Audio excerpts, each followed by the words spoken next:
நாளுடைய பிரசங்கத்திற்கான வேத வாசிப்பை நாம் ஒரு விஷயம் வாசிக்க கேட்கலாம். லூக்கா எழுதின சுவிசேஷம் 17ஆம் அதிகாரம் வசனம் 28 33 வசனம் முடிய நாம் வாசிக்கிறோம். லோத்துவினுடைய நாட்களில் நடந்தது போலவும் நடக்கும். ஜனங்கள் புசித்தார்கள், குடித்தார்கள், கொண்டார்கள், விற்றார்கள், நட்டார்கள், கட்டினார்கள்.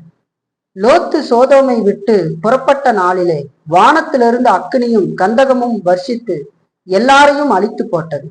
மனுஷகுமாரன் வெளிப்படும் நாளிலும் அப்படியே நடக்கும்.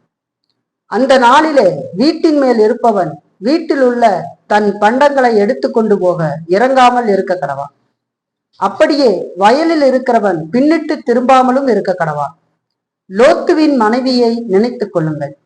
தன் ஜீவனை ரட்சிக்க வகை தேடுகிறவன் அதை இழந்து போவான், இழந்து போகிறவன் அதை உயிர்ப்பித்துக் கொள்ளுவான் என்பதே ஆமாம். நான் ஒரு விஷயம் நாளுடைய பிரசங்கத்திற்காக கண்களை மூடி தேவனை நோக்கி பார்த்து ஜெபிக்கிறேன்.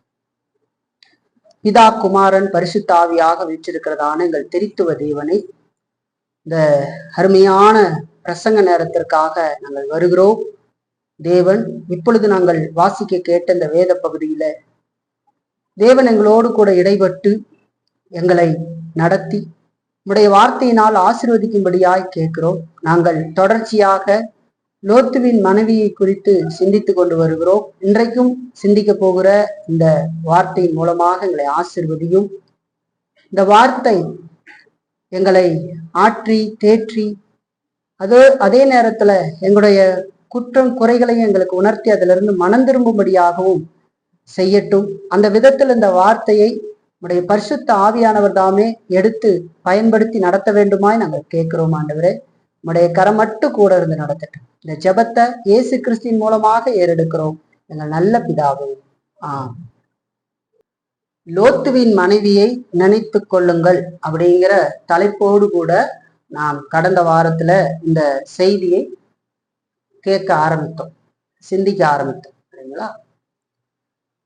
அதற்கு ஆதாரமாக இந்த லூக்கா எழுதின சுவிசேஷத்துல 17ஆம் அதிகாரத்துல 32 வசனத்தை நாம் ஆதாரமாக எடுத்துக்கொண்டு நாம் சிந்திக்க ஆரம்பித்தோம். அதனுடைய தொடர்ச்சியாகவே இன்றைக்கும் நாம் இந்த செய்தியை கேட்க போகிறோம்.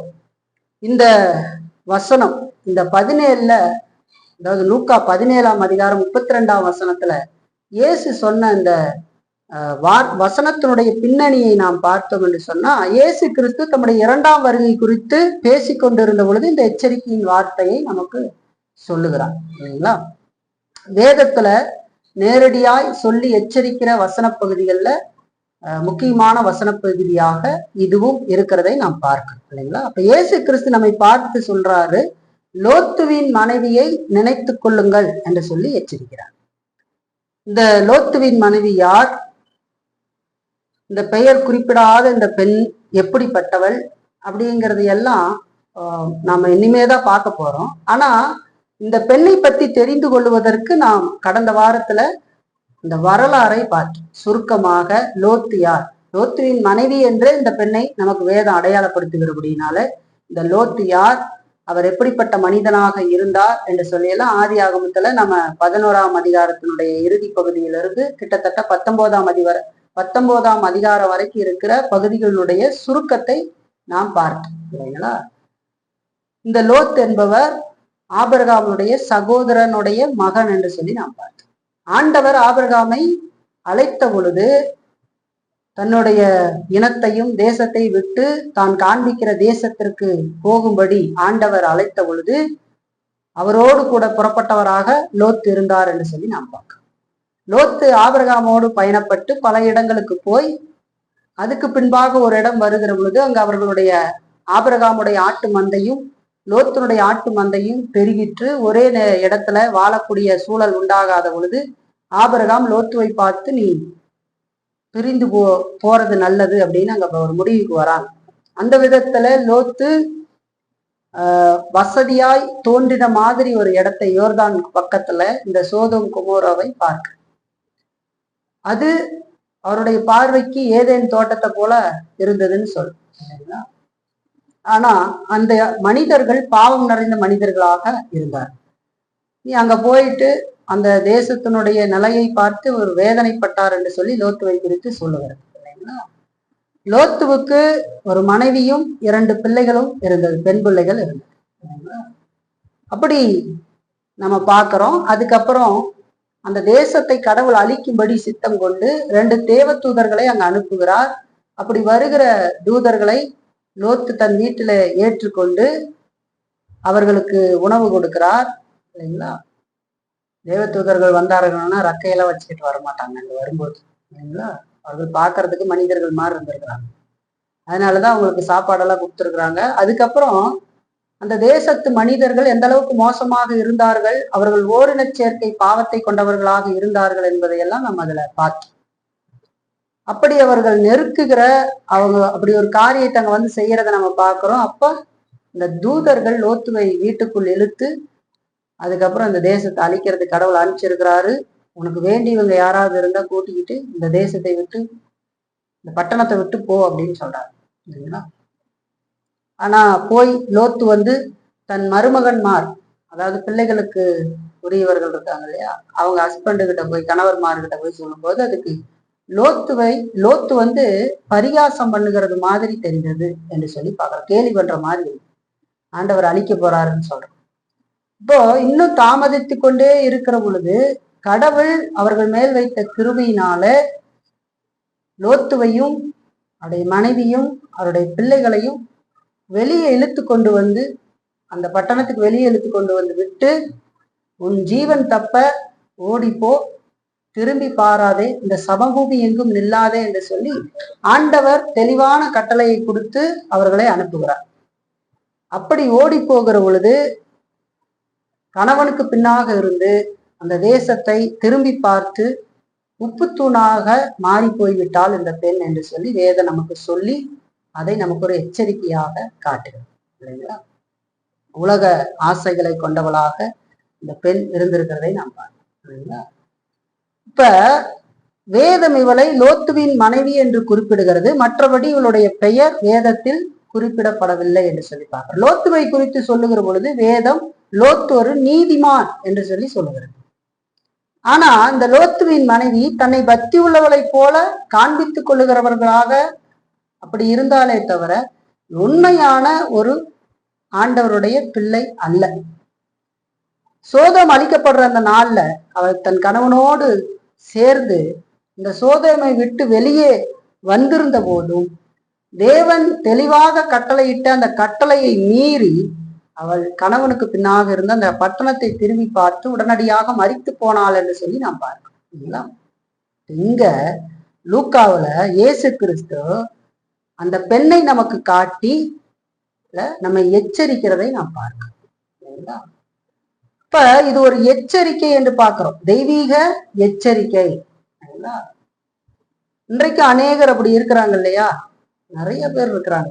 கடவுளை பின்பற்றுவதாக நினைத்து கடைசியாக ஏமாந்து போகிறவர்கள் பலர் இருக்கிறாங்க இல்லைங்களா. அப்படி இருக்கக்கூடாது என்பதற்கு எச்சரிக்கையாக நாம் எப்படிப்பட்ட நிலையில இருக்கிறோம் அப்படிங்கிறதையெல்லாம் கடவுள் நமக்கு காட்டுகிறான். அப்ப கவனத்தோடு இந்த வார்த்தைகள்லாம் நம்ம கேட்டு எச்சரிப்பை அடைந்து நாம் கடவுளை உண்மையாக விசுவாசித்து வாழ வேண்டியது அவசியம் என்று சொல்லி நாம் பார்க்கிறோம். கடந்த வாரத்துல இது ஒரு தெய்வீக எச்சரிக்கை என்பதற்கான ஆதாரத்தை ஒரு 5 காரியமாக நாம் சிந்தித்து பார்த்தோம். இன்றிலிருந்து நாம் லோத்துவின் மனைவியின் மூலமாக சில பாடங்களை கற்றுக்கொள்ள போகிறோம். இந்த பெண்ணிடத்திலிருந்து நாம் சில பாடங்களை கற்றுக்கொள்ள போகிறோம் இல்லைங்களா. அதை ஒரு 3 காரியங்களாக நாம் பார்க்க போகிறோம். அதுல முதல் காரியத்தை இன்னைக்கு பார்க்க போறோம். மிச்சம் 2 காரியங்களை வருகிற வாரத்துல, அடுத்த வாரமும் அதுக்கடுத்த வாரமும் தொடர்ச்சியாக நாம் பார்க்க இருக்கிறோம். ஆகவே கவனத்தோடு இந்த வார்த்தைகளை எல்லாம் பார்த்து லோத்துவின் மனைவியை போல நாம் இருக்கிறோமா அப்படிங்கிறத சிந்தித்து பார்ப்பதற்கு ஒரு நல்ல ஒரு வாய்ப்பு இல்லைங்களா. இந்த வாய்ப்பு நீ கிடைக்காம போயிடலாம் இல்லையா. இப்ப நம்ம நிதானமாக அதை பார்த்து ஒருவேளை நம்மளை நாம ஏமாத்தி கொண்டு இருக்கிறோமா அப்படிங்கிற உணர்வடைந்து சரியான விதத்துல ஆண்டவரை விசுவாசித்து மனம் திரும்பி விசுவாசித்து ரட்சிப்படைவதற்கு அது ஏதுவாக இருக்கும். ஆகவே இன்றைக்கு அதைத்தான் நம்ம பார்க்க போறோம். மொத்தம் 3 காரியம். அதுல முதல் காரியத்தை மட்டும் நாம் இன்றைக்கு பார்க்க போறோம். அது என்ன அப்படின்னு சொன்னா, லோத்துவின் மனைவி அனுபவித்த ஆவிக்குரிய ஸ்லாக்கியங்கள். அந்த பெண் அனுபவித்துக் கொண்டிருந்த ஆவிக்குரிய ஸ்லாக்கியங்கள் சொல்லுகிற பொழுது ஆவிக்குரிய ஆசீர்வாதம்னு கூட சொல்லலாம். அந்த பெண்ணுக்கு கிடைத்த அத்தனை விதமான ஆசீர்வாதங்களை குறித்து வேதம் நமக்கு மறைமுகமாக அங்க காட்டுகிறதை நாம் பார்க்கிறோம். வெளிப்படையாக சொல்லாவிட்டாலும் அங்கெல்லாம் அது அப்படி சொல்றத நம்ம ஆராய்ந்து படிக்கிற பொழுது அறிந்து கொள்ளலாம். ஆபிரகாம், லோத்து இல்லைங்களா, அவங்க வாழ்ந்த அந்த காலத்துல உண்மையான தேவ பக்தி உலகத்துல அரிதாக காணப்பட்டது என்று சொல்லி நாம் பார்க்கணும். அதிகமான தேவ பக்தி இல்லை, அப்படிப்பட்ட மனிதர்கள் இல்லை. லோத்து ஆபிரகாம் எல்லாம் வாழ்ந்த காலத்துல இல்லை இல்லைங்களா. அப்போ வேதாகமும் முழுமையாக எழுதப்படவில்லை, ஊழியர்களும் இல்லை, சபையும் இல்லை, தேவனை பற்றிய அறிவும் அதிகமாலாம் இல்லை இல்லைங்களா. ரொம்ப ரேரா தான் இருந்தது. எல்லாருக்கும் தெரியுமா, ஆண்டவர் இன்றைக்கு நாம பாக்குற மாதிரி சுவிசேஷங்கள்லாம் பரவுகிறது, சபை இருக்கிறது, ஊழியக்காரர்கள், அந்த மாதிரி எதுவும் இல்லாத ஒரு காலத்துல நம்ம பாக்குறோம் இல்லைங்களா. இப்ப தேவனை பற்றிய அறிவு இதெல்லாம் இல்லாத காலம். ஒரு சில குடும்பங்களுக்கு தான் அந்த விதமான ஒரு ஆசீர்வாதங்கள்லாம் கிடைத்திருந்தது இல்லைங்களா. இப்ப உலகத்துல வாழ்ந்த பெரும்பான்மையான மக்கள் அவர்கள் இருளிலும் அறியாமையிலும் மூட நம்பிக்கையிலும் பாவத்திலும் மூழ்கி இருந்தார்கள் என்று சொல்லி பார்க்கணும்.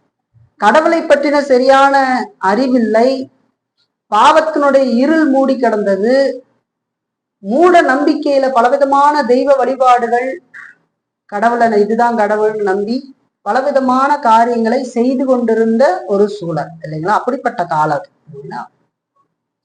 இப்படிப்பட்ட மக்களோடு ஒப்பிடும்போது லோத்துவின் மனைவிக்கு கிடைத்தது போல ஒரு நல்ல முன்மாதிரி, ஒரு ஆவிக்குரிய சூழல், தெளிவான அறிவு, வெளிப்படையான எச்சரிப்புகள் அவர்களுக்கு கிடைக்கல, மற்றவங்களுக்கு கிடைக்கல. ஆனா இதெல்லாம் லோத்துவின் மனைவிக்கு கிடைத்திருந்தது இல்லைங்களா. முன்மாதிரியான நல்ல முன்மாதிரி கிடைத்திருந்தது. ஆபிரகாம் கடவுளுக்கு கீழ்ப்படிந்து வாழ்ந்து கொண்டிருந்தார். அதையெல்லாம் இந்த லோத்துவின் மனைவி, இந்த பெண் அதையெல்லாம் அறிந்திருந்தா. அவங்க வாழ்ற வாழ்க்கை, லோத்து வாழ்றது, ஆபிரகாம் வாழ்ற வாழ்க்கையெல்லாம் இந்த பெண் அறிந்திருந்தாங்க.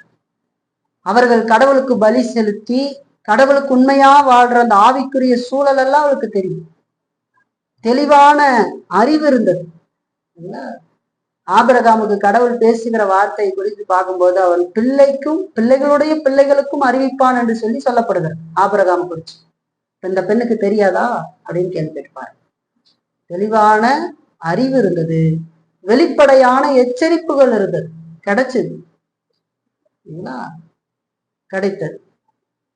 இந்த உலக மனிதர்களோடு அன்றைக்கு இருந்தவர்களோடு ஒப்பிடுகிற பொழுது லோத்துவின் மனைவி அதிகமான ஸ்லாக்கியங்களை பெற்ற பெண்ணாக இருந்தாள் என்று சொல்லி நான் பார்க்கிறேன். இதர்களோட பாருங்க இல்ல, அப்படி இருந்தார். அவருடைய கணவன் தேவனுக்கு பயந்தவனாக இருந்தார். லோத் தேவனுக்கு பயந்த ஒருவனை கணவனாக கொண்டிருந்த பெண்ணாக அந்த பெண் இருந்தார். லோத்து கடவுளை பின்பற்றி வாழ்ந்திருப்பார். கடவுளுக்கு கீழ்ப்படுகிற ஒரு காரியம் இருந்தது. அது மட்டும் இல்ல, திருமணத்தின் மூலமாக விசுவாசிகளின் தகப்பனாகிய ஆபிரகாமுக்கு மருமகளாகிற ஸ்லாக்கியத்தையும் அவள் பெற்றிருந்தாள். ஆபிரகாம் விசுவாசிகளின் தகப்பன் என்று வேதம் சொல்லுகிறது. அப்ப லோத்துவை திருமணம் செய்ததின் மூலம் அவள் ஆபிரகாமுக்கு மருமகளாக கூடியவளாக மாற்றப்பட்டிருந்தாள். எவ்வளவு பெரிய ஸ்லாக்கியம் பாருங்க. அந்த காலத்துல தேசம் முழுதும் பார்த்தா விக்கிரக வழிபாடுகள், கடவுளுக்கு எதிரான காரியங்கள், இந்த மாதிரியான வேத காரியங்கள்லாம் இல்லை, அதிகமா இல்லை. அப்படிப்பட்ட ஒரு சூழல், பஞ்சமான ஒரு காலம், வேத சத்தியங்கள் இல்லாத காலம் இல்லைங்களா. ஆனா இந்த பெண்ணுக்கு அந்த ஸ்லாக்கியம் கிடைச்சது. இந்த ரெண்டு நீதிமான்களுடைய விசுவாசத்தையும் அறிவையும் அவருடைய ஜபங்களையும் இந்த பெண் நன்கு அறிந்திருந்தார். லோத்துவையும் ஆபிரகாமையும் இந்த பெண் நன்கு பார்த்திருந்தா. அவங்களுடைய விசுவாசம், அறிவு, அவருடைய ஜபம் இதெல்லாம் அவ அறிஞ்சிருந்தா. ஆபிரகாம் ஜெபிக்கக்கூடியவராக இருந்திருப்பார் சரிங்களா. விசுவாசித்து அவர் வாழ்ந்தார் என்று சொல்லி பார்க்கிறோம். இதையெல்லாம் அந்த பெண் நன்கு அறிந்திருந்தார். அவர்களோடு சேர்ந்து கூடாரத்துல வாழ்ந்து கொண்டு வந்தாங்க இல்லைங்களா. எல்லாம் ஒன்னாதானே இருந்தாங்க முதல்ல நம்ம பாக்குறதுங்களா. அதுக்கப்புறம் தனியா போய்விட்ட போது கூட லோத்து நீதிமானாக இருந்தான்னு சொல்லி வேதம் சொல்லுகிறது.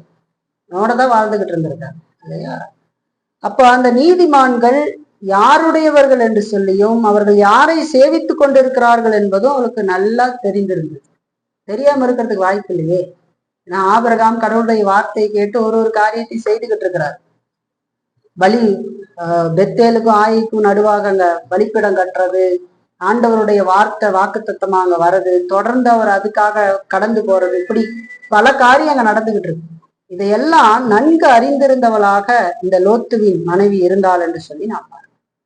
அப்ப ஆபிரகாம் லோத்துவினுடைய பக்தி கடமைக்கென்று இருந்திருக்கிறது இல்லை இல்லைங்களா. அது கடமைக்காக இருந்திருக்காது.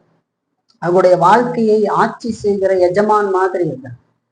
கடவுளுக்காக தான் வாழ்ந்திருப்பாங்க இல்லையா. கடவுள் என்ன சொல்றாரு. ஏன்னா ஆபிரகாம பாருங்க, தன் பறந்த ஊரு இந்த தேசத்தை விட்டுட்டு ஆண்டவர் சொன்னாருங்கிற அந்த வார்த்தையை நம்பி கானானை நோக்கி வந்திருக்கிறார் எல்லாத்தையும் கூட்டிக்கிட்டு. அப்படின்னா எந்த அளவுக்கு அவர் வாழ்ந்திருப்பாருன்னு சொல்லி பாருங்க, கடவுளுக்கு கீழ்படித்து இல்ல. இதையெல்லாம் நன்கு இவெல்லாம் அறிந்திருந்தாள் என்று சொல்லி பார்க்க, அவங்களுடைய நடவடிக்கைகளை எல்லாம் அறிந்திருப்பாங்க இல்லைங்களா. இதெல்லாம் லோத்துவின் மனைவி இதையெல்லாம் லோத்துவின் மனைவி பார்த்திருப்பாள், அறிந்திருப்பாள். இது ஒரு சாதாரண ஸ்லாக்கியம் அல்ல என்று சொல்லி நான் பார்க்கிறேன் இல்லைங்களா. இப்படிப்பட்ட ஸ்லாக்கியம் அந்த காலத்துல கிடைக்குமா, ஒரு கேள்வி கேட்டுப்பாரு. கிடைக்காது. அப்படி இருந்த பொழுது இதெல்லாம் அவளுக்கு கிடைக்கும். அது மட்டும் இல்ல, ஆபிரகாமுக்கு ஆண்டவர் முதல்ல வாக்கு தத்தம் கொடுத்த பொழுது ஒருவேளை லோத்துவின் மனைவியும் அங்கே அவர்களோட இருந்திருக்கலாம் இல்லைங்களா.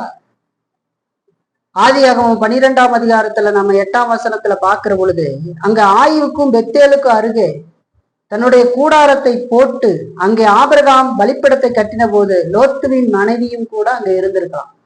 அங்க இருந்து ஆண்டவருக்கு ஆபிரகாம் பலி செலுத்துவதெல்லாம் பார்த்துக்கிட்டு இருந்திருக்கலாம் இல்லைங்களா.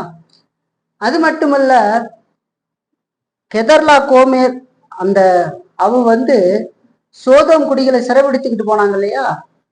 அப்ப லோத்துவையும் அவருடைய பிள்ளைகளையும் இல்லையா, அவருடைய மனைவி மற்ற அவருடைய காரியங்களை எல்லாத்தையும் கொண்டு போயிட்டாங்க. அந்த நேரத்துல ஆபிரகாம் 318 பேர் அவனோடு கூட இருந்தவர்களை ஆபிரகாம் கூட்டி கொண்டு போய் அவர்களோடு சண்டையிட்டு அவங்களுடைய எல்லாத்தையும் மீட்டுக்கிட்டு வந்தார் இல்லையா. அதுவும் கூட அப்பவும் கூட அங்க லோத்துவின் மனைவி இருக்கு. கடவுள் எவ்வளவு அற்புதமா, ஒரு தேசமே போய் ஜெயிக்க முடியல, ஆனா ஆபிரகாமை கடவுள் நடத்தி 318 பேரை வச்சு அவர் சண்டை செஞ்சு கூட்டிட்டு வராரு. அது கடவுளுடைய வல்லமை இல்லாம நடக்குமா. இதெல்லாம் பார்த்துக்கிட்டு தான் இருந்திருக்கிறாங்க இந்த லோத்துவின் மனைவி, இந்த பெண். அப்படி அவ மீட்டு கொண்டு வந்ததற்கு பின்பதாக சாலேமின் ராஜாவா இருக்கிற மெல்கிசேதேக்கு அப்பவும் திராட்சை ரசமும் கொண்டு வந்து ஆபிரகாமை ஆசிர்வதிக்கிற அந்த நேரத்திலும் கூட அவள் அங்க இருந்தாள். பாருங்க, ஒரு வசனத்தை வாசிக்கலாம். ஆதியாகமத்துல 14ஆம் அதிகாரம் பாருங்க. 14ஆம் அதிகாரத்துல 18 20 வசனம் வரைக்கும் பாருங்க. அன்றியும் உன்னதமான தேவனுடைய ஆசாரியனாய் இருந்த சாலேமின் ராஜாவாகி மெல்கிசேதேக்கு அப்பமும் திராட்சரசமும் கொண்டு வந்து அவனை ஆசீர்வதித்து, வானத்தையும் பூமியையும் உடையவராகி உன்னதமான தேவனுடைய ஆசீர்வாதம் ஆபிரகாமுக்கு உண்டாவதாக, உன் சத்துருக்களை உன் கையில் ஒப்பு கொடுத்த உன்னதமான தேவனுக்கு ஸ்தோத்திரம் என்று சொன்னான். இவனுக்கு ஆபிரகாம் எல்லாவற்றிலும் தசமபாகம் கொடுத்தான் என்று சொல்லி நாம் பார்க்கிறோம். இப்போ இந்த காரியம் கடவுளால வந்தது அப்படின்னு நாங்க வாழ்த்துறத பாக்குறோம். இது எல்லா நேரத்திலையும் இந்த லோத்துவின் மனைவி அங்கே இருந்திருக்காங்க. இதெல்லாம் தெரியுது. கடவுள் அவங்களை ஆசீர்வதித்திருக்கிறாங்க. அவர்கள் வணங்குகிற தேவனே மெய்யான தேவன். அவரே இந்த உலகத்தையும் அண்ட சராசரத்தையும் ஆளுகிறவர். அவர்தான் இது எல்லாத்தையும் படைத்தார். மனிதனை தொடர்ந்து காப்பாத்துகிறார். எல்லாம் அவருக்கு தெரியும் இல்லைங்களா. அது மட்டுமா, பரலோகத்தினுடைய தூதர்கள் லோத்துவை தப்பித்து ஓடும்படி எச்சரித்த போது அந்த தூதர்களையும் இந்த பெண் பார்த்திருக்கிறான். எவ்வளவு பெரிய ஸ்லாக்கி பார்த்திருக்கு. அது மட்டுமா, அவர்களை கையை பிடித்து இந்த தூதர்கள் அவங்களுடைய கையை பிடித்து இழுத்து கொண்டு வருகிற பொழுது அதுல ஒரு கை இந்த பெண்ணுடைய இல்லையா. லோத்துவையும் 2 பிள்ளைகளையும் மனைவியும் சேர்த்து இழுத்துக்கிட்டு வந்திருக்காங்க. இழுத்துக்கிட்டு வந்துதான் வெளியே விடுறாங்க. இத்தனையும் பார்த்திருக்காங்க. இத்தனையும் பார்த்து என்ன நடந்தது? அதான் கேள்வி கேட்பாங்க. இதெல்லாம் சாதாரண ஸ்லாக்கியமா? ஒரு நல்ல தேவ பக்தி உள்ள கணவனை பெற்றிருந்திருக்கிறார். விசுவாசிகளின் தகப்பனாகி ஆபிரகாமுக்கு மருமகளாக இருக்கிற பாக்கியத்தை பெற்றிருக்கிறார் இல்லைங்களா? இந்த 2 மனிதர்கள் நீதிமான்களுடைய வாழ்க்கையின் நடத்தையும் தொடர்ந்து பார்த்து கொண்டிருந்திருக்கிறார். இவர்கள் கடவுளுக்கு உண்மையாக வாழுகிற அந்த வாழ்க்கையை பார்த்திருக்கா, அந்த சூழ்நிலையில் வாழ்ந்திருக்கா. கடவுள் அற்புதமாக இவர்களை மீட்பதையும் இவர்களை ஆசீர்வதிப்பதையும் எல்லாத்தையும் பார்த்திருக்கா. இவங்க மூலமாக கடவுளுடைய வார்த்தை வருகிறதையும் பார்த்திருக்காங்க. இத்தனையும் பார்த்து என்ன நடந்தது? கேள்வி கேட்டு பார்க்கணும். இதெல்லாம் சாதாரண ஸ்லாக்கியமா அப்படின்னு கேள்வி கேட்டு பார்க்கணும். இப்ப இத்தனை ஸ்லாக்கியங்களும் லோத்துவின் மனைவியினுடைய இருதயத்துல என்ன நல்ல பலன்களை கொண்டு வந்தது அப்படின்னு கேள்வி கேட்டுப்பாங்க. இவ்வளவு ஸ்லாக்கியம் கிடைச்சிருக்கு இல்லையா? அந்த நாட்கள்ல பெரிதாய் தேவனை பத்தின அறிவு எல்லாருக்கும் இல்ல, ரொம்ப குறுகிய மனிதர்களுக்கு தான் கிடைச்சது. அந்த மனிதர்கள்ல முக்கியமா இருந்த மனிதர்களுக்கு ரொம்ப நெருக்கமா இருந்த பெண், எல்லாத்தையும் பார்த்திருந்த பெண், வேத அறிவு கிடைச்சிருந்தது, தேவனை பற்றின தெளிவு கிடைச்சிருந்தது, அதை பத்தின அறிவுல தெளிவு கிடைச்சிருந்தது, இதெல்லாம் இருந்தது. ஆனாலும் இத்தனை ஸ்லாக்கியங்களும் லோத்துவின் மனைவியினுடைய இருதயத்துல என்ன நல்ல பலன்களை கொண்டு வந்தது அப்படின்னு ஒரு கேள்வி கேட்டு பார்த்தீங்கன்னா ஒண்ணும் இல்லை அப்படின்னு தான் சொல்லும். ஒரு பலனையும் கொண்டு வரும். அந்த பெண்ணுக்கு எவ்வளவுதான் நல்ல சந்தர்ப்பங்களும் கிருபைகளும் இருந்த போதிலும், எவ்வளவுதான் விசேஷ விதமான எச்சரிப்புகள் கிடைத்திருந்த போதிலும், பரலோகத்திலிருந்தே செய்தி வந்திருந்த போதிலும், அவள் கிருபையற்றவளாக வாழ்ந்தால், கிருபையற்றவளாகவே மரித்தாள். கிருபையற்றவளா வாழ்ந்து கிருபையற்றவளா மறிச்சிட்டாள். தேவனற்றவளாகவும் மனம் மாறாதவளாகவும் விசுவாசத்தை அடையாதவளாகவும் வாழ்ந்தால் மரித்தாள். அவளுடைய மனக்கண்கள் திறக்கப்படவே இல்லை, அவருடைய மனசாட்சி தூண்டப்படல, வெளிப்படையவே இல்லை என்று சொல்லி நான் பார்க்கிறேன். தேவனுக்கு கீழ்ப்படியணுங்கிற விருப்பம் அந்த பெண்ணுக்கு ஏற்படவே இல்லை. அவளுக்கு பரலோக சிந்தனை உருவாகவே இல்லை. இதெல்லாம் அவங்க பேசியிருப்பாங்க. உருவாக பக்திங்கிறது அந்த பெண்ணுக்கு வெளிப்படையாகத்தான் இருந்ததே தவிர, அதாவது வெளியில காண்பித்தாலே ஒழிய அவளுடைய உள்ளத்துல எந்த உணர்ச்சிகளும் இருக்கவில்லை.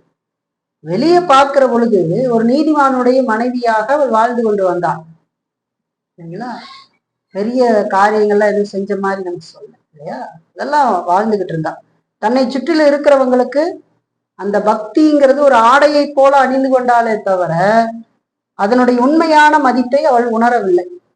அது என்னன்னு தெரியல, அது எவ்வளவு முக்கியமானதுன்னு தெரியல.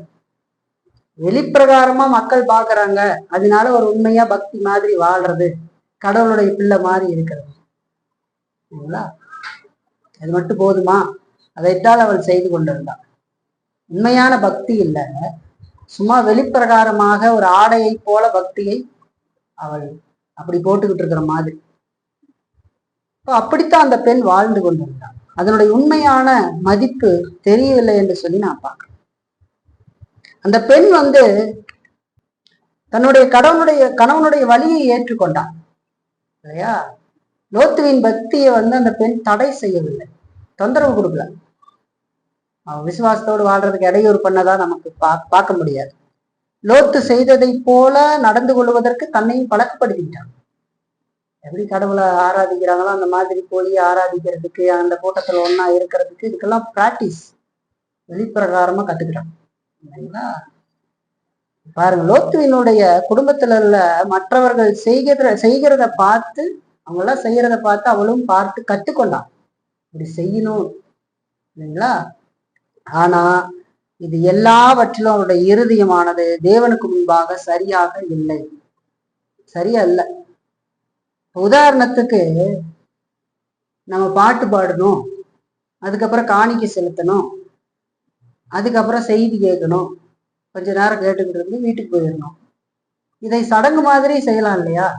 சும்மா வரலாம், உட்காந்துருக்கலாம், போகலாம். அதனுடைய உண்மையான முக்கியத்துவம், அந்த பக்தி, அந்த பக்தியினுடைய முக்கியத்துவம் நமக்கு தெரிந்திருக்குதான்னு கேள்வி கேட்பாங்க இல்லையா? அது ரொம்ப முக்கியம் இல்லையா? உலகம் அவளுடைய இருதயத்துல இருந்தது என்று சொல்லி அவளுடைய இருதயம் உலகத்தில் இருந்தது. அந்த நிலையில தான் அவள் வாழ்ந்தா, அதே நிலையில தான் மரித்தான். தொடர்ந்து வாழ்ந்தா மரித்தான். ஆவிக்குரிய ஸ்லாக்கியம் என்ன செய்ய? ஒண்ணும் செய்யல. இது எவ்வளவு எச்சரிக்கைன்னு சொல்லி பாரு. ரொம்ப கவனத்தோடு நம்ம நம்முடைய வாழ்க்கையில பார்க்க வேண்டியது இல்லையா? அதெல்லாம் பார்க்கணும் சரிங்களா?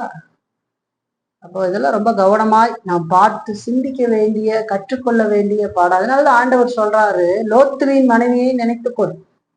லோத்துவின் மனைவி இந்த ஸ்லாக்கியங்கள் எல்லாம் பெற்றிருந்தான். அவளுடைய முடிவு எப்படிப்பட்டதாக இருந்தது என்று சொல்லிப்பார். ஆண்டவருடைய வருகையினால அநேகர் என்ன சொல்லுவார்கள் என்று சொல்லி வேதம் சொல்லுகிறது, நாங்கள் உங்களுடைய நாமத்தில் அற்புதம் செய்தோம் அல்லவா, அதிசயம் செய்தோம் அல்லவா, பிசாசுகளை துரத்தினோம் அல்லவா எல்லாம் சொல்லுவாங்களாம். ஆண்டவர் சொல்லுவாராம், நான் உங்களை ஒரு காலம் அறியே, அக்கிரம செய்திக்காரரே என்னை விட்டு அகன்று போங்கள் என்று சொல்லி சொல்லுவதாக நமக்கு வேதம் சொல்லுது. அப்ப அவங்க என்ன நாமத்துல வாழ்ந்து கொண்டிருந்திருக்கிறாங்க, இயேசுவின் நாமத்தை தரித்து கொண்டிருந்திருக்கிறார்கள். ஆனால் உண்மையான தேவ பக்தி இல்லை. உண்மையான விசுவாசமோ மனம் திரும்புதலோ கடவுளுக்காக வாழ வேண்டிய கனியுள்ள வாழ்க்கையோ அவருடைய வாழ்க்கையில இல்லை. வெறுமனே மேலாக அந்த பக்தியை ஆடையாக சுயநலத்திற்காக அவர்கள் வைத்துக் கொண்டிருந்திருக்கிறார்கள்.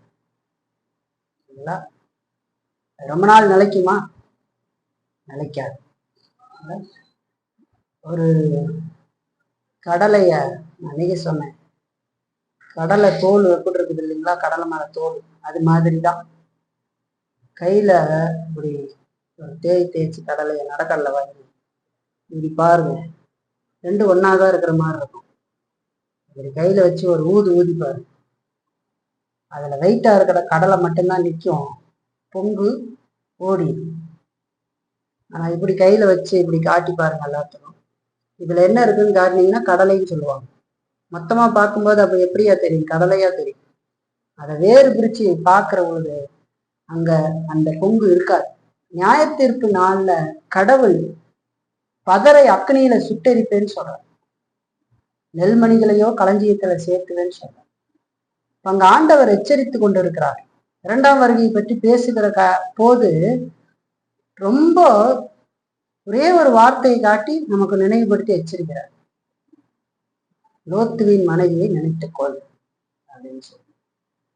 நம்ம இப்ப இந்த டிரான்ஸ்பரத்தை பார்த்தோம்னா ரொம்ப பெருசா எழுதி இருக்க மாட்டாங்க, இதை போகாதே, அந்த ஒயர்ல கை வைக்காதே, இல்ல அதை தொட்டைனா உனக்கு சேக் அடிக்கும், அதுல மின்சாரம் எவ்வளவு பாய்ந்து கொண்டு இருக்கிறத எல்லாம் இருக்காது. ஒரு எலும்பு கூட போட்டு டேஞ்சர் அப்படின்னு எழுதியிருக்காங்க. அதை பார்த்தானே என்ன தெரிஞ்சுக்கலாம், இது பக்கத்துல போனா நம்ம உயிருக்கு ஆபத்து அப்படின்னு நமக்கு அது இண்டிகேட் பண்ணுது இல்லையா, அதை காட்டுது நமக்கு. அதுபோல ஆண்டவருங்க லோத்துவின் மனைவியை நினைத்து கொள்ளுங்கள் என்று சொல்லி நமக்கு சொல்றோம். அப்ப லோத்துவின் மனைவி ஆவிக்குரிய ஸ்லாக்கியங்களை அனுபவித்திருந்த போதிலும் அதனுடைய வாழ்க்கையில ஒரு காரியத்தையும் செய்யவில்லை. அவள் கிருபையற்றவளாகவே வாழ்ந்தால், கிருபையற்றவளாகவே மரித்தாள் என்று சொன்னாங்க. நம்முடைய வாழ்க்கை எப்படி இருக்குதுன்னு கேள்வி கேட்டுப்பாரு. இதுல இருந்து நம்ம என்ன பாடம் கற்றுக்கொள்ள போகிறோம்? உங்களுக்கு நான் உங்க முன்னாடி ஒரு 3 பயன்பாடுகளை இன்னைக்கு நான் வைக்க விரும்புறேன்.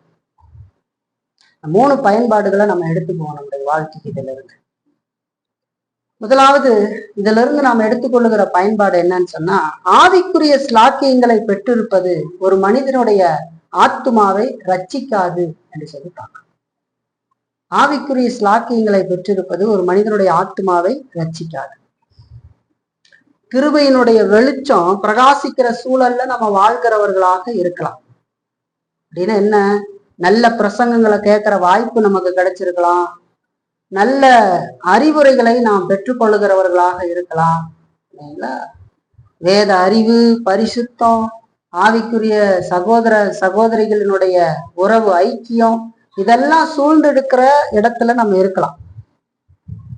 இதெல்லாம் இருந்தாலும் கூட நீங்கள் மனமாற்றம் அடையாதவராகவே வாழ்ந்து கடைசியில நித்தியமாக அழிந்தும் போய்விடலாம் என்பதை மறந்துவிடாது.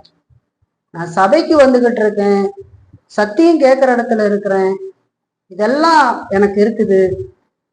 இயேசுவை பத்தின அறிவை நான் பெற்றுக்கிறேன்.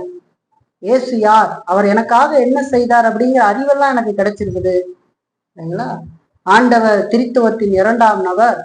அவர் நம்மை மீட்கும்படியாக அவர் தன்னை தாழ்த்தி கொண்டு இந்த உலகத்துக்கு வந்தார். அவர் வருகிற பொழுது தன்னுடைய தெய்வீகத்தோடு மானடத்தை இணைத்து கொண்டு வந்தார். எனக்கான எல்லா காரியத்தையும் அவர் நீதியாய் நிறைவேற்றினார். எப்படிங்கிறதையெல்லாம் அறிஞ்சு வச்சுக்கலாம், அறிவா வச்சுக்கலாம். இல்லைங்களா? அப்புறம் அந்த சூழல்ல வாழ்ந்துகிட்டு இருக்கலாம். சகோதர சகோதரியுடைய உறவு கிடைத்திருக்கலாம், நல்ல ஆண்டவரை பற்றி பேசுகிற பேச்சு கிடைத்திருக்கலாம், நல்ல பிரசங்கங்களை கேட்கலாம், அறிவுரைகளை கேட்கலாம். இப்படி வாழணும் அப்படி வாழணும், வேதத்திலிருந்து பேசப்படுகிற அறிவுரைகளை தொடர்ச்சியாக நாம் கேட்கலாம். இதெல்லாம் இருந்தாலும் கூட நீங்கள் மனமாற்றம் அடையாமலே வாழ்ந்து கடைசியாக நித்தியமாக அழிந்து போய்விடலாம் என்பதை மறந்துவிடக்கூடாது. அதற்கு ஆதாரமாகத்தான் லோத்துவின் மனைவி இருக்கார். காலத்துல பரிசேயர் சதுசேயர் இருந்தாங்க, வேதத்தை தான் வச்சுக்கிட்டு இருந்தாங்க, வேதத்தை பத்தி தான் விளக்கி சொல்றேன்னு சொல்லிக்கிட்டு இருந்தாங்க. அவங்க மத்தியில தான் ஆண்டவர் அதுக்கு முன்னாடி சீசர்கள்கிட்ட இப்ப பேசிக்கிட்டு இருக்கிறாரு, அதுக்கு முன்னாடி அவங்க கிட்ட தான் பேசிட்டு இருக்காரு. அப்ப அந்த விதமான சூழ்நிலையில் இருக்கிறதுனால நம்ம ரட்சிப்பு அடைஞ்சிட்டோம்னு நினைக்கக்கூடாது, அது தப்பு. ஆனா அங்கதான் நமக்கு கிடைக்குது. ஆனா அது மட்டுமே நாம் ரட்சிப்பு அடைந்து விட்டோம் என்று நினைக்கக்கூடாது. இல்லைங்களா? இந்த வேத சத்தியம் உங்கள சிலர் கடினமா கூட இருக்கலாம், ஆனா அதுதான் உண்மை.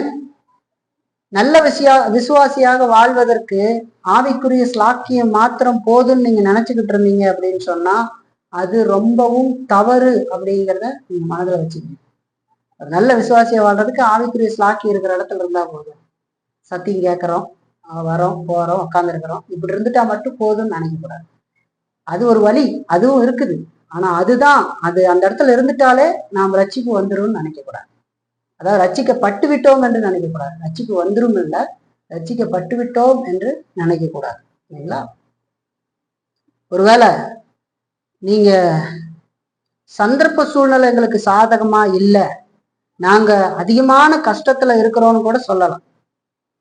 அதாவது எனக்கு நல்ல பக்தி உள்ள கணவன் இல்லை, எனக்கு நல்ல பக்தி உள்ள மனைவி இல்லை, எனக்கு நல்ல ஆவிக்குரிய ஆசீர்வாதங்கள் கிடைக்கல.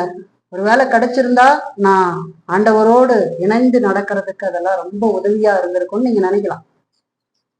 நல்ல கணவன் இல்லையே, ரசிக்கப்பட்ட கணவன் இருந்திருந்தா அவ்வளவு நல்லா இருந்திருக்கும், ரசிக்கப்பட்ட மனைவி இருந்திருந்தா நல்லா இருக்கும், நல்ல ஆவிக்குரிய சூழல் கிடைச்சா நல்லா இருந்திருக்குமே, நான் இன்னும் தேவனோட நல்லா நெருங்கி நடந்திருக்குமே அப்படின்லாம், இதெல்லாம் கிடைச்சா அதெல்லாம் நல்லா இருக்கும்னு நினைக்கலாம். ஆனா அதெல்லாம் தவறு. அதெல்லாம் உங்களுடைய சொந்த கற்பனை. இல்லைங்களா? அது கற்பனை தான். ஏன்னா ஒரு ஆத்மா ரட்சிப்படைவதற்கு ஆவிக்குரிய ஆசீர்வாதங்கள் இருந்தா மட்டும் போதாது.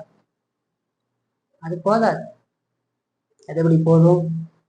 ஏன்னா அந்த சூழல்ல தான் லோத்துவின் மனைவி இருந்தார். லோத்துவின் மனைவிக்கு நல்ல கணவன் கிடைத்திருந்தார், விசுவாசம் உள்ள கணவன் தான் கிடைச்சிருந்தார். விசுவாசிகளினுடைய தகப்பனாகிய ஆபிரகாம் மாமனாரா இருந்தார். இல்லையா? இதெல்லாம் கிடைச்சிருந்தது போதுமா? ஆண்டவர் ஆராதிக்கிற இடத்துல அந்த பெண் இருந்தார், போதுமா? ஆனா ரசிக்கவே படல. அப்போ நாம இதையெல்லாம் காரணம் காட்டக்கூடாது. பிள்ளைகள் ரசிக்கப்படாம இருக்கிறாங்களே, அவங்க ரசிக்கப்பட்டிருந்தா நாங்க நல்லா இன்னும் நல்லா வாழ்ந்துருக்கோம். இப்ப இருக்கிற ஸ்தானத்துல என்ன செய்து கொண்டு இருக்கிறோங்கிறத பொறுத்துதான் ஆண்டவர் அதெல்லாம் ஆசீர்வதிப்பாரு. நம்ம காரணம் சொல்லிக்கிட்டு போகக்கூடாது. இல்லையா? எல்லாம் இருந்தாலும் கூட இந்த பெண்ணை போல இருந்து விடக்கூடிய முடியும் அப்படிங்கிறத நமக்கு ஆண்டவர் காட்டுறாரு. இல்லைங்களா? அப்ப ஒரு ஆத்துமா ரட்சிப்பை அடைவதற்கு ஆவிக்குரிய ஆசீர்வாதங்கள் இருந்தா மாத்திரம் போதாது அப்படிங்கறத தெரிஞ்சுக்குங்க. ஏன்னு சொன்னா பழைய ஏற்பாட்டுல சொல்லுது, எலிசாவினுடைய வேலைக்காரன் கேயாசியை பத்தி சொல்லுது. எலிசா தேவனுடைய தீர்க்கதரிசி, அவருக்கு கீழாக வேலை செய்து வந்த வேலைக்காரன் அவன் கடைசி வரைக்கும் மனம் திரும்பாத ரசிக்கப்படாதவனாகவே இருந்திருக்கிறான் என்று சொல்லி நமக்கு வேதம் சொல்லுகிறது. அது மட்டுமல்ல, பவுலோடு சேர்ந்து பணி செய்த தேமா கடைசி வரைக்கும் மனம் திரும்பாமல் இருந்திருக்கிறான் என்று சொல்லி வேதம் சொல்லுகிறது. பவுல பிரசங்கம் பண்ணியிருப்பார்ல, கேட்டிருப்பாங்க. ஆவிக்குரிய சூழல் இருக்கிற இடத்துல தானே இருந்தாரு. இன்னும் ஒருபடி மேல போய் பாருங்க, இயேசு கிறிஸ்துவை பாருங்க. இயேசு கிறிஸ்துவோடு இருந்த மனிதன் தான் யூதாஸ் காரியத்.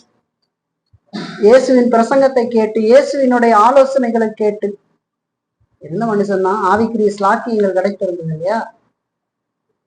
அப்படி இருந்தும் என்ன, அவன் மனம் திரும்பாமலேயே கிருபையை பெறாதவனாகவே வாழ்ந்து மரித்து நரகத்துக்கு போயிட்டு. இப்ப இவர்கள் எல்லாமே தங்களுடைய பாவங்களிலேயே மரித்தார்கள். அவர்களுக்கு எல்லாம் தெரிந்திருந்தது, எச்சரிப்புகளை பெற்றிருந்தாங்க, அநேக வாய்ப்புகளை அடைந்திருந்தாங்க. ஆனா கடைசியா பாதாளத்தை தான் போய் அடைஞ்சாங்க. அதனால நாம் வெளிப்பிரகாரமாக சில அறிவை பெற்று கொண்டிருப்பதோ அல்லது ஆவிக்குரிய சத்தியங்கள் கேட்கப்படுகிற இடத்தில் இருப்பதோ அது மட்டும் போதும்னு நம்ம நினைச்சு அதுலதான் நம்ம ரட்சிக்கப்பட்டுட்டோம்னு அதையே நம்பிக்கிட்டு இருந்தா நாம் ஏமாந்து போவோம். ஆவிக்குரிய ஆசீர்வாதங்களை ஸ்லாக்கியங்களை மாத்திரம் பெற்றிருக்கிறது மனிதனுக்கு போதாது அப்படிங்கிறது தான் இவங்க எல்லாரும் நமக்கு நினைவுபடுத்துறாங்க. அதனால என்ன தெரிகிறோம், மனிதனுக்கு பரிசுத்த ஆவியானுடைய கிருபை அவசியம். பரிசுத்த ஆவியானவர் ஒரு மனிதனுடைய வாழ்க்கையில இருதயத்துல கிரியை செய்கிற பொழுதுதான் இந்த மனிதனுக்கு ரட்சிப்பு வருகிறது. அவர் தான் இந்த வார்த்தையின் மூலமா இப்ப உங்களை எச்சரிக்கிறார், நம்மளை எச்சரிக்கிறார். ஏன்னா வார்த்தையின் மூலமா தான் பரிசுத்த ஆவியானவர் பேசுவார். இப்ப நம்மளுடைய நிலைமையை காட்டி கொடுத்து கொண்டு இருக்கார். அப்ப அந்த இடத்துல இருக்கிறது மட்டும் போதாது, ஆண்டவர் இந்த வார்த்தை உங்களுக்கு கொடுக்கிற பொழுது இன்னும் ரட்சிக்கப்படாம இருந்தீங்கன்னா நீங்க இன்னைக்கே மனம் திரும்பி கர்த்தராகிய இயேசு கிறிஸ்துவை விசுவாசித்து அவர் கொடுக்கிற ரட்சிப்பை பெற்றுக்கொள்ள வேண்டியது அவசியம். தன்னுடைய பாவத்தை ஆழமாக நீங்கள் உணர வேண்டியது அவசியம். நான் ஒரு கைவிடப்பட்ட நிலையில் இருக்கிற மனிதன், நான் பிறக்கிற பொழுதே பாவியாக பிறந்திருக்கிறேன். இந்த பாவம் என்னை தேவனுக்கு எதிராக ஆக்கி இருக்கிறது. நான் இந்த உலகத்துல எந்த நன்மைகளை செய்தாலும் அது என்னை தேவனிடத்துல கொண்டு சேர்க்கவே சேர்க்காது. இந்த பாவத்தோடு நான் தொடர்ந்து இருப்பேன் என்று சொன்னா ஒரு நாள் நித்திய நரகத்துக்கு போய் நான் அழிந்து போவேன். ஆனா ஆண்டவரே மனிதர்கள் மேல் இரக்கம் கூர்ந்து அவரே ஒரு தெய்வீக வழிமுறையை ஏற்படுத்தி வைத்திருக்கிறார். அது என்ன?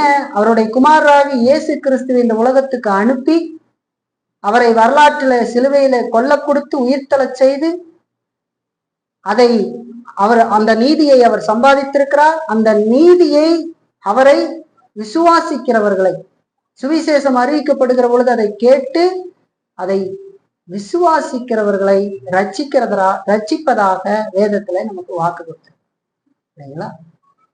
அப்ப தன் பாவி என்பதை ஆழமாக உணர வேண்டும். இந்த வாழ்க்கை என்பது நிரந்தரமானது அல்ல. இந்த பாவம் என்னை நித்தியமான அழிவுக்கு கொண்டு போகும். இந்த பாவத்திலிருந்து என்னை யாரும் மீட்க முடியாது. என்னுடைய கணவனோ மனைவியோ பிள்ளைகளோ யாரும் மீட்க முடியாது. இந்த பாவத்துக்கு உரியவன் நான் மட்டுமே அப்படிங்கிறத உணர்ந்து நீங்க கர்த்தராகிய இயேசு கிறிஸ்துவை நோக்கி பார்ப்பீர்கள் என்று சொன்னா, ஆண்டவரே நான் பாவியான மனுஷன், இந்த பாவத்தோடு நான் மரிப்பேன் என்றால் நித்திய நரகத்துக்கு போய்விடுவேன். என் மேல இரக்கம் கூர்ந்து நீர் உம்முடைய குமாரராகிய இயேசு கிறிஸ்துவுக்குள்ளாக என்னை நினையும், அவரை நான் விசுவாசிக்கிறேன், என்னுடைய பாவ மன்னிப்புக்காக என்னை ரட்சிங்கன்னு சொல்லும் போது ஆண்டவர் மிகுந்த இரக்கத்தை காட்டி உடைய வாழ்க்கையில அற்புதமாக அந்த ரட்சிப்பை கொடுப்பார். அதற்கு மாறாக வெளிப்பிரகாரமான காரியம் மட்டும்தான் நல்லதுன்னு நினைச்சுக்கிட்டு இருந்தீங்கன்னா, பாவத்தை குறித்து ஆழமாக உணராமல், மனம் திரும்பாமல், இயேசு கிறிஸ்துவை விசுவாசிக்காமல் மற்ற மேம்போக்கான காரியத்துல தங்கி கொண்டு இருப்பீர்கள் என்று சொன்னால் அது உங்களை காப்பாத்தாது.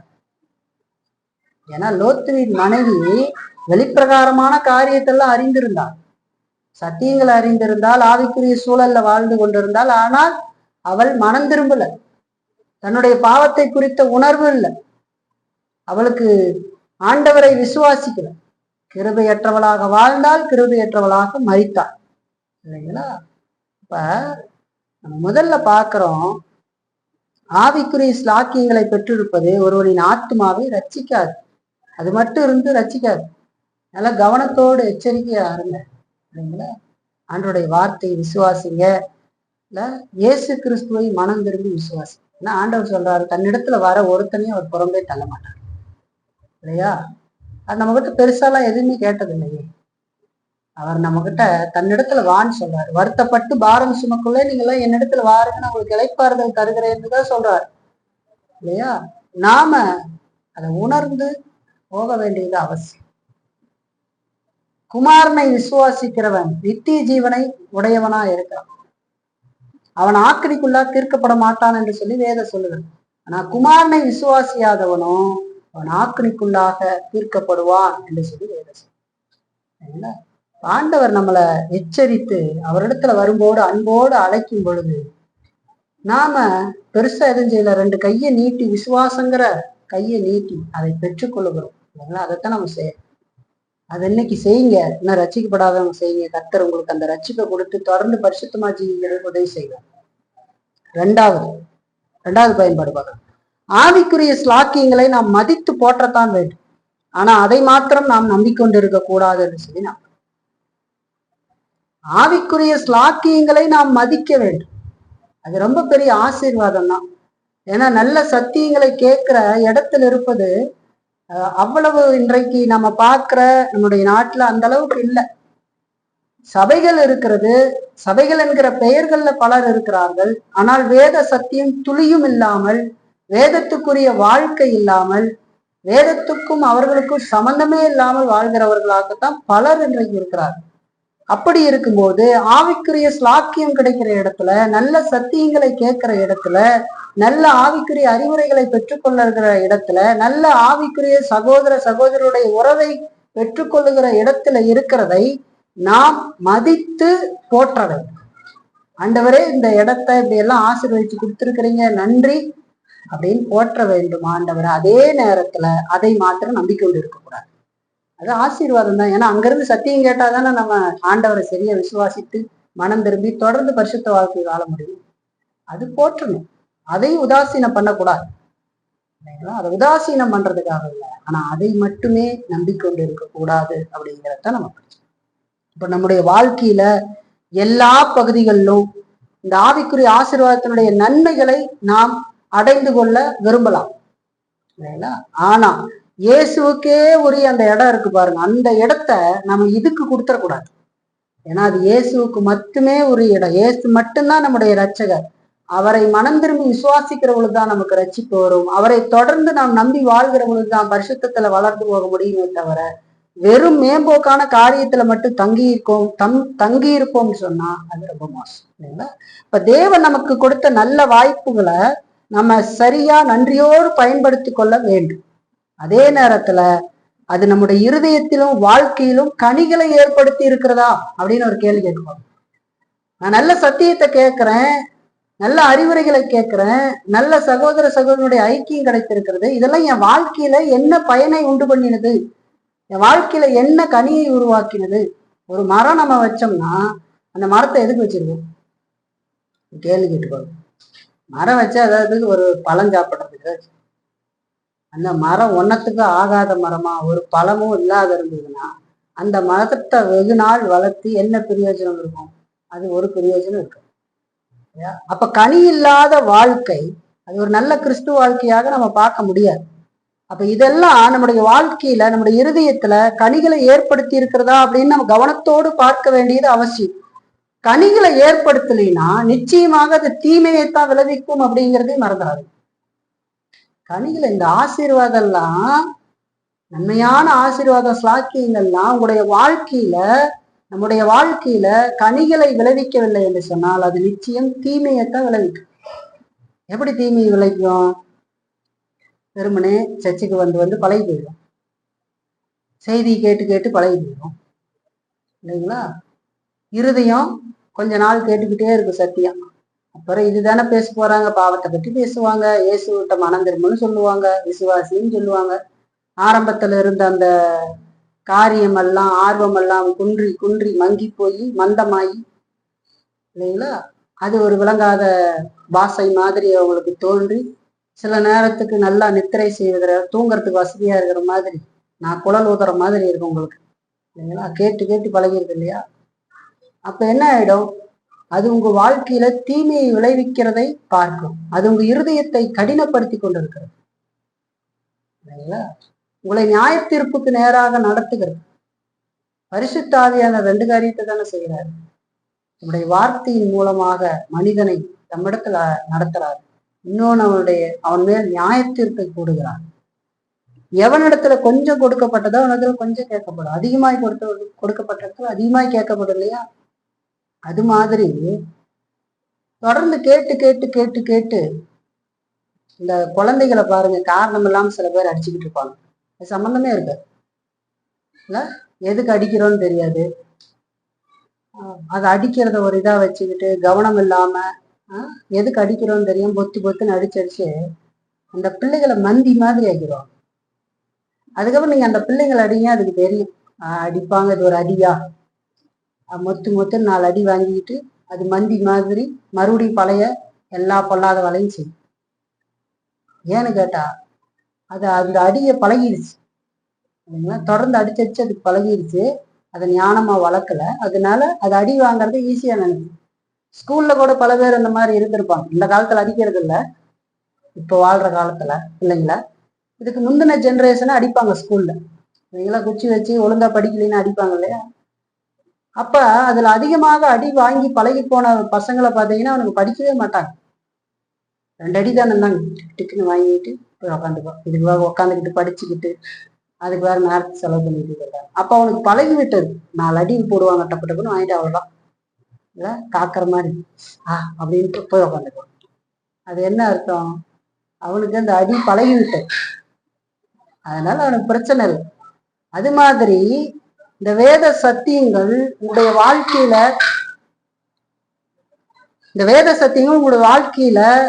கனியை ஏற்படுத்தலைன்னா அது நிச்சயம் தீமையை விளைவிக்கும் என்பதை மறக்காது. ஆவிக்குரிய காரியங்கள்ல அந்த ஆவிக்குரிய காரியங்கள் வெறும் பழக்க தோஷத்தின் காரணமாக ஈடுபட ஆரம்பிச்சிடும். அது ஒரு பழக்க தோஷம் மாதிரி மாறி.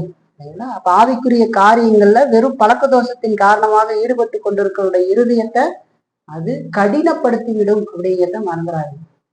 நம்ம சர்ச்சுக்கு போகணும், ஞாயிற்றுக்கிழமையானா சர்ச்சுக்கு போகணும், அங்க ஒரு பாட்டு பாடுவாங்க, ஒரு 2-3 பாட்டு பாடுவாங்க, காணிக்கை செலுத்துவாங்க, அப்புறம் ஒரு செய்தி கொடுப்பாங்க, ஜெபம் பண்ணுவாங்க, டைம் முடிஞ்சிடும், நம்ம வந்தோம்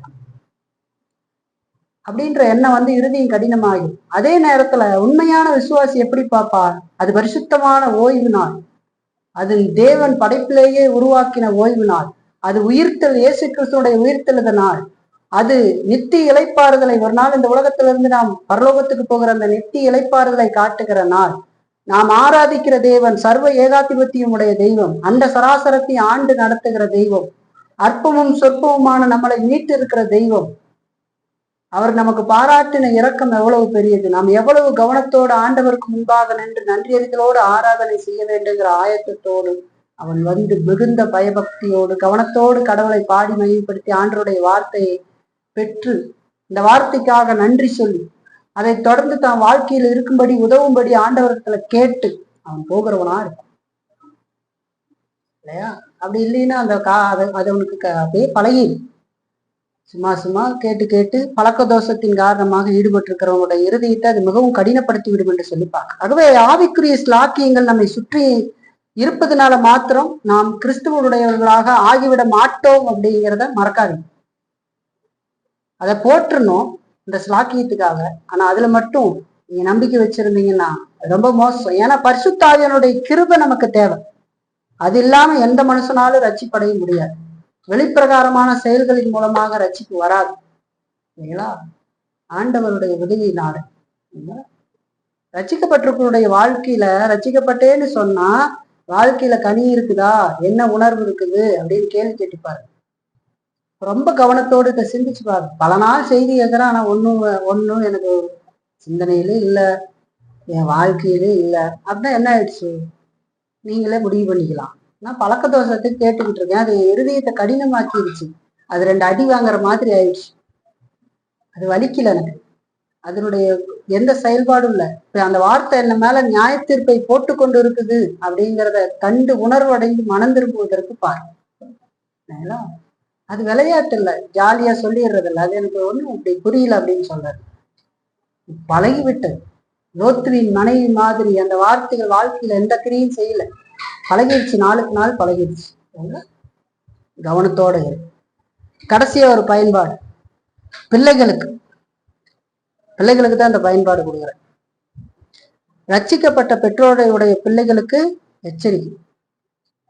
இப்போ தேவ பக்தி உள்ள தாய் தகப்பனை பெற்றிருக்கிறது ரொம்ப பெரிய ஸ்லாக்கியம். அம்மாவோ அப்பாவோ குடும்பமோ அப்பா அம்மா 2 பேருமோ சேர்ந்து ரட்சிக்கப்பட்டிருந்தா அது பெரிய ஸ்லாக்கியம்.